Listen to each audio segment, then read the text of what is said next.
Assalamu alaikum wa rahmatullahi wa barakatuh. Bienvenue dans cette deuxième vidéo concernant la traduction des histoires des prophètes Qasasun Nabiyyin.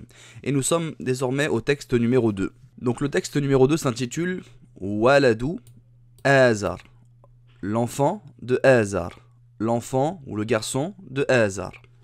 Azar, c'est le père de Ibrahim alayhi salam. Wa kana Azaru lahu waladun rashidun jidda. Kana, on avait déjà dit que c'était pour mettre la phrase au passé, qui sert notamment à mettre une phrase nominale au passé. Une phrase qui était à la base nominale pour la mettre au passé. C'est l'auxiliaire verbe être notamment. Mais il a plusieurs usages. Donc pour l'instant on le met de côté et on regarde la suite. Azar, vous voyez donc c'est un mot qui n'a pas le tanwin. Un nom propre, lorsqu'il n'a pas de tanwin, on dit qu'il est mamnou min as-sarf, c'est-à-dire que nous ne lui mettrons pas de tanwin lorsqu'il rentre dans certaines catégories, notamment lorsque c'est un nom propre étranger, qui n'est pas arabe à la base. Et Azar, comme Ibrahim, comme Ismaïl, comme Ishaq, ils ne sont pas d'origine arabe. Donc ce sont des noms propres qui n'accepteront jamais le tanwin, c'est-à-dire jamais le fait de doubler la voyelle à la fin. On n'entendra jamais Ibrahimun, Azarun, Ibrahiman, Azaran, ça n'existe pas. Donc, Azar, lahu waladun. Lahu, à lui, waladun, un garçon, un enfant. Lahu, c'est comme ça qu'on va exprimer le verbe avoir dans la langue arabe. Avec cette petite particule, le li, le lem ici que vous voyez, lahu, il a. Littéralement, à lui. Waladun, un garçon. Il a un garçon. Rashidun, c'est l'adjectif épithète de walad. Il le qualifie. Waladun rashid, un garçon droit. Bien guidé. Jidda. Jidda, ça veut dire très. Donc on traduira. Et Azar avait, car Kana ça met la phrase au passé. Et Azar avait un garçon bien guidé. Et comme il y a le trait, un garçon très bien guidé. Et Azar avait un garçon très bien guidé. Wa kana ismu hadhal waladi Ibrahim. Et le nom de cet enfant, de ce garçon, était. Pourquoi je mets au passé, Kayakana, était Ibrahim. Et ici, vous voyez que Ibrahim n'accepte pas de tanwin à la fin. Il n'y a pas de Ibrahiman. D'accord ? Quand c'est un nom propre qui est étranger, il n'accepte pas le tanwin à la fin. Et le nom de cet enfant était Ibrahim. Wa kana Ibrahimu yara an-nasa yasjuduna lil asnam. Et Ibrahim, là on voit kana et un verbe. Yara, c'est le verbe voir au présent. Et le verbe, lorsqu'on a un verbe au présent, mudari' marfou', qui est précédé par kana, ça indique le temps de l'imparfait. Donc c'est pas Ibrahim voit les gens, an-nas, mais c'est plutôt Ibrahim voyait les gens. Ibrahim voyait les gens, an-nas, yasjuduna. Et là on a un autre verbe au présent qui vient directement dans la phrase. C'est un hal dans la langue arabe. C'est-à-dire que ça indique l'état des gens lorsqu'Ibrahim les voyait. Il les voyait en train de faire quoi ? Ibrahim voyait les gens, yasjuduna, en train de se prosterner, se prosternant, lil asnami, aux statues, aux idoles. Wa yara an-nasa ya'buduna al-asnam.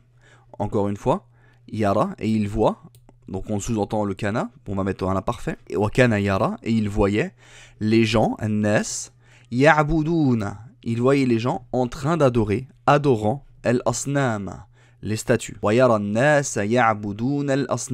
Il voyait les gens en train d'adorer les statues.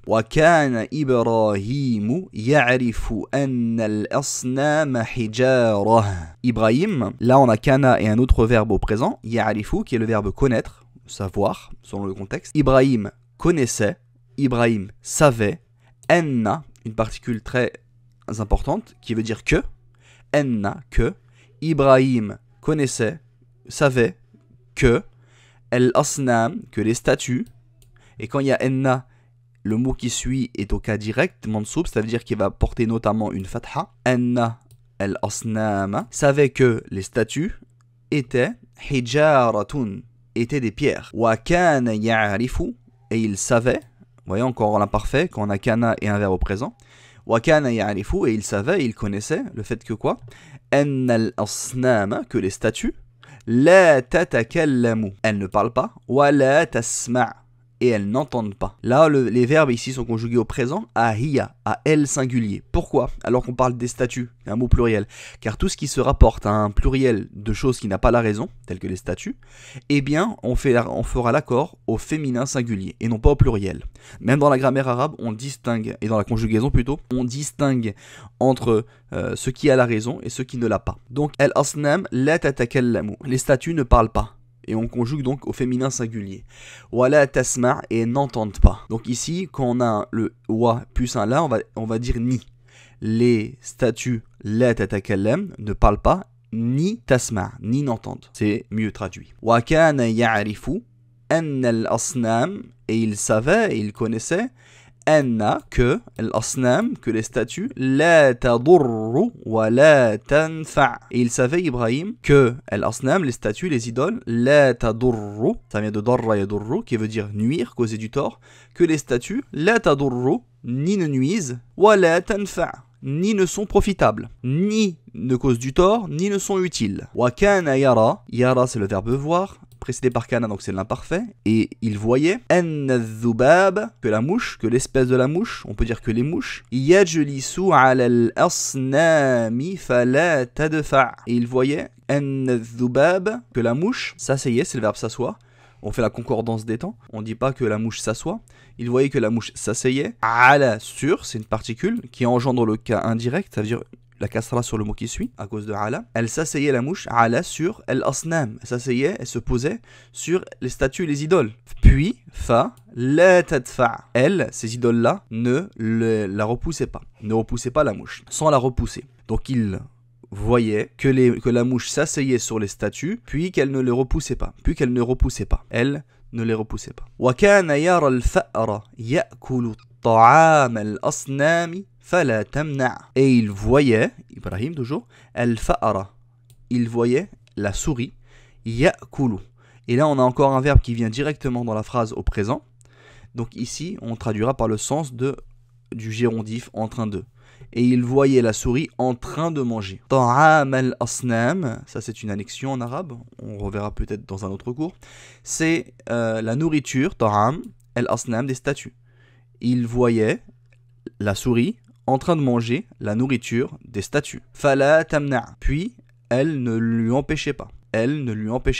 De le faire. Wa kana Ibrahim yaqulu fi nafsihi. On a Ibrahim et on a kana et un verbe. Yaqulu, c'est le verbe qala yaqulu, dire. Ibrahim disait fi, dans nafsihi, dans son âme. Nafs c'est l'âme et hi c'est le pronom possessif pour dire son. Disait dans son âme, c'est-à-dire disait en lui-même, se disait en lui-même. Limadha, pour madha, pourquoi? Yasjudun nasu, pourquoi les gens se prosternent. Et vous voyez quand dans la langue arabe, lorsqu'on met le sujet, le verbe il vient toujours avant et le verbe ne se conjugue qu'au singulier. D'accord? On se conjugue au singulier lorsque le sujet il est présent dans la phrase, il est apparent. Yasjudun nasu, pourquoi les gens se prosternent? Lil asnam, aux statues, pour les statues, pour les idoles. Il se demandait ceci en lui-même. Wa kana Ibrahimu yas'alu nafsah. Et Ibrahim, kana yas'alu. On a un autre verbe ici, sa'ala yas'alu, qui est le verbe interroger, demander. On traduira par le sens de l'imparfait car il a été précédé par kana. Kana Ibrahimu yas'alu. Ibrahim interrogeait, Ibrahim demandait, nafsahu, interrogeait son âme. S'interrogeait lui-même, c'est-à-dire interrogeait sa propre personne. Limadha, pourquoi? Yas'alu nasu, les gens demandent, les gens interrogent, demandent des choses, c'est-à-dire pourquoi les gens demandent et on laisse le verbe que au singulier parce que le sujet il est apparent après lui.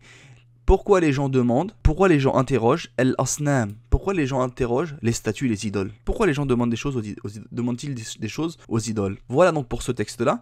Et les mots de vocabulaire que j'aimerais que vous reteniez sont les suivants. Walad, un garçon, enfant. Aoulad au pluriel. Pierre, hajar au pluriel. Hijara ou bien ahjar. Les mouches, dhubaba, dhubab au pluriel. Nourriture, ta'am, pluriel, at-ta'imah. L'âme, nafs, au pluriel, anfus, ou bien nufus. Pour les verbes, mana'a, au passé, yamna'u, au présent, qui veut dire interdire, ou bien empêcher, ou bien protéger. S'utilise notamment avec min, par rapport à la chose qui est interdite, ou la chose qui est empêchée, etc. Connaître, arafa, ya'arifu, entendre, sami'a yasma'u, être utile, profiter à, nafa'a yanfa'u, et enfin interroger, demander à quelqu'un, sa'ala yas'alu. Voilà ici donc pour cette vidéo, et comme promis je vous interroge, Inch'Allah, je vous pose une question sur 2 mots de vocabulaire du cours précédent. Alors écrivez-moi dans les commentaires, et vous avez le site pour écrire en arabe dans la description, écrivez-moi dans les commentaires comment est-ce que l'on dit le verbe se prosterner en arabe, et comment est-ce que l'on dit le village en arabe. Donc le mieux c'est que vous me donniez, quand c'est un nom, au singulier et au pluriel, et quand c'est un verbe, vous me le donnez à la fois au passé et à la fois au présent. D'accord? Mais au moins si vous me donnez l'un des deux à chaque fois, c'est très bien déjà. Barakallahu fikum, wa sallallahu ala nabina Muhammad wa ala alihi wa sahbihi ajma'in, et n'hésitez pas à partager ces vidéos comme d'habitude autour de vous. Jazakumullahu khayran, wa salamu alaykum wa rahmatullahi wa barakatuh.